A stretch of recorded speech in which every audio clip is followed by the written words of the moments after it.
Hello everyone, welcome to Vihan Ramma YouTube channel.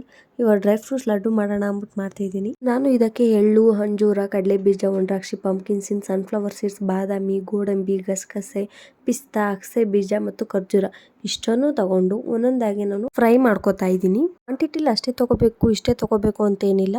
ನಿಮ್ಗೆ ಎಷ್ಟಾಗುತ್ತೆ ಅಷ್ಟನ್ನು ತಗೊಂಡು ಬಳಸ್ಬೋದು. ನಾನು ವಿಹಾನ್ಗೋಸ್ಕರ ಡ್ರೈ ಫ್ರೂಟ್ಸ್ ಲಡ್ಡು ಮಾಡೋಣ ಅಂದ್ಬಿಟ್ಟು ಮಾಡ್ತಾಯಿದ್ದೀನಿ.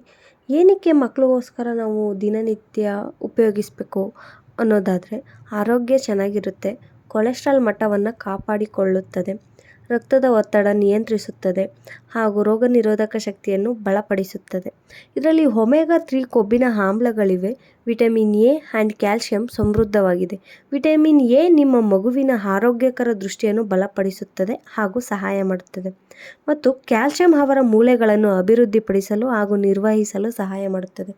ಇಷ್ಟೆಲ್ಲ ಬೆನಿಫಿಟ್ಸ್ ಇರಬೇಕಾದ್ರೆ ನಾವು ಯಾಕೆ ಮಕ್ಕಳಿಗೆ ದಿನನಿತ್ಯ ಡ್ರೈ ಫ್ರೂಟ್ಸ್ನ ಬಳಸಬಾರ್ದು? ಮಕ್ಕಳು ಆರೋಗ್ಯನೇ ಎಲ್ರಿಗೂ ಇಂಪಾರ್ಟೆಂಟ್ ಅಲ್ವಾ? ಸೊ ಅದಕ್ಕೋಸ್ಕರ ದಿನಕ್ಕೊಂದು ಡ್ರೈ ಫ್ರೂಟ್ಸ್ ಲಡ್ಡುನ ಕೊಡೋದ್ರಿಂದ ತುಂಬ ಚೆನ್ನಾಗಿರುತ್ತದೆ ಮತ್ತು ಆರೋಗ್ಯವಾಗಿರ್ತಾರೆ. ಇದನ್ನು ಮಕ್ಕಳೇ ತಿನ್ನಬೇಕು ಅಂತ ಏನಿಲ್ಲ, ದೊಡ್ಡವರು ಸಹ ಇದನ್ನು ಸೇವಿಸ್ಬೋದು. ಮಕ್ಕಳಿಗೆ ಹೊರಗಡೆ ಕುರುಕು ತಿಂಡಿ ಅಂದ್ರೇ ತುಂಬ ಇಷ್ಟ. ಈ ಚಾಕ್ಲೇಟ್, ಲೇಸ್, ಕುರ್ಕುರೆ, ಲಾಲಿಪಾಪ್ ಇಷ್ಟೆಲ್ಲನೂ ಹೊರಗಡೆ ತಿನ್ನೋದೇ ಜಾಸ್ತಿ ಹಾಗೂ ಕೇಳೋದು ಜಾಸ್ತಿ. ಎಲ್ಲ ತಾಯಂದಿರಿಗೂ ಅವ್ರ ಮಕ್ಕಳು ಆರೋಗ್ಯವಾಗಿ ಖುಷಿಯಾಗಿ ನಗ್ನಗ್ತಾ ಓಡಾಡ್ಕೊಂಡು ಇರಬೇಕು ಅನ್ನೋದೇ ಎಲ್ಲ ತಾಯಂದಿರ ಆಸೆ ಅಲ್ವಾ? ಸೊ ನಾವು ಮಕ್ಕಳಿಗೆ ಹೊರಗಡೆ ಜಂಕ್ ಫುಡ್ ಕೊಡೋದಕ್ಕಿಂತ ಮನೇಲೇ ಡ್ರೈ ಫ್ರೂಟ್ಸ್ ಲಡ್ಡು, ಬರ್ಫಿ ಇಲ್ಲಾಂದರೆ ಸ್ನ್ಯಾಕ್ ಯಾವುದಾದ್ರು ಸಹ ಮಾಡಿಕೊಟ್ರೆ ಮಕ್ಕಳು ಹೆಲ್ದಿಯಾಗಿರ್ತಾರೆ. ಒಟ್ಟಿನಲ್ಲಿ ದಿನನಿತ್ಯ ಮಕ್ಕಳಿಗೆ ಡ್ರೈ ಫ್ರೂಟ್ಸ್ನ ಬಳಸೋದ್ರಿಂದ ಆರೋಗ್ಯವಾಗಿ ಚೆನ್ನಾಗಿರ್ತಾರೆ. ಸೊ ಫೈನಲಿ ನಾವು ಎಲ್ಲನೂ ಹುರಿದು ಆಗಿದೆ. ಇದನ್ನು ಸ್ವಲ್ಪ ಆರೋದಕ್ಕೆ ಬಿಡೋಣ, ಯಾಕಂದರೆ ಅದನ್ನು ನಾವು ಪೌಡರ್ ಮಾಡ್ಕೋಬೇಕಲ್ವ. ಅದಕ್ಕೋಸ್ಕರ ನಾವು ಖರ್ಜೂರ ತೊಗೊಂಡಿದ್ದೀವಿ ಅಲ್ವಾ, ಅದನ್ನು 2ರಿಂದ 3 ಸಲ ಚೆನ್ನಾಗಿ ವಾಶ್ ಮಾಡ್ಕೋಬೇಕು. ವಾಶ್ ಮಾಡ್ಕೊಂಡಾದ್ಮೇಲೆ ನಾವು ಅದನ್ನು ಸಿಪ್ಪೆ ತೆಗೆದು ಮತ್ತು ಒಳಗಡೆ ಬೀಜ ಇರುತ್ತೆ ಅದನ್ನು ತೆಗೆದು ಸಪ್ರೇಟ್ ಮಾಡ್ಕೊಳ್ಳೋಣ. ಯಾಕಂದರೆ ಇದನ್ನು ಸಹ ನಾವು ಸ್ವಲ್ಪ ಮಿಕ್ಸಿಗೆ ಹಾಕ್ಕೊಂಡು ರುಬ್ಕೋಬೇಕು, ಯಾಕಂದರೆ ಅದು ಸಾಫ್ಟ್ ಆಗಬೇಕಲ್ಲ. ಸೊ ಅದಕ್ಕೋಸ್ಕರ ನಾನು ಇದನ್ನು ಹ್ಯಾಂಡ್ ಮಿಕ್ಸರಲ್ಲಿ ಹಾಕ್ಕೊಂಡು ಮಾಡ್ಕೋತಾ ಇದ್ದೀನಿ. ಅದಕ್ಕೆ ಅಂಜೂರ ಮತ್ತು ಒಣದ್ರಾಕ್ಷಿ ಎರಡನ್ನೂ ಸೇರಿಸಿ ನಾನು ಅದನ್ನು ಪೇಸ್ಟ್ ಮಾಡ್ಕೋತಾ ಇದ್ದೀನಿ.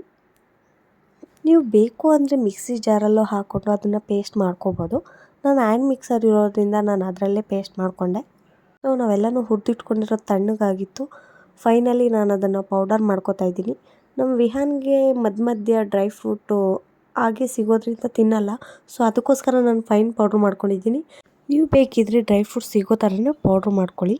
ಪೌಡರ್ ಮಾಡ್ಕೊಂಡು ಇದನ್ನು ಹುರಿದಿಟ್ಕೊಂಡಿರೋ ಬಾಣಲೆಗೇ ಹಾಕ್ಕೊಂಡು ಅದಕ್ಕೆ ನಾವು ಖರ್ಜೂರ ಮತ್ತು ಅಂಜೂರ, ದ್ರಾಕ್ಷಿ ಹಾಕ್ಕೊಂಡು ಪೇಸ್ಟ್ ಮಾಡ್ಕೊಂಡಿದ್ವಿ ಅಲ್ವ, ಅದನ್ನು ಹಾಕ್ಬಿಟ್ಟು ಮಿಕ್ಸ್ ಮಾಡ್ಕೋತಾ ಇದ್ದೀನಿ. ಚೆನ್ನಾಗಿ ಅದನ್ನು ಮಿಕ್ಸ್ ಮಾಡ್ಕೊಳ್ಳಿ, ಯಾಕಂದರೆ ಸ್ವಲ್ಪ ಪೌಡರು ಗಂಟು ಇರುತ್ತೆ, ಅದನ್ನೆಲ್ಲ ಬಿಡಿಸಿ ಕಲಿಸ್ಕೊಳ್ಳಿ. ಸ್ವಲ್ಪ ತುಪ್ಪ ಹಾಕ್ಕೊಂಡು ಮತ್ತೆ ಅದನ್ನು ಚೆನ್ನಾಗಿ ಕಲಿಸ್ಕೊಳ್ಳಿ.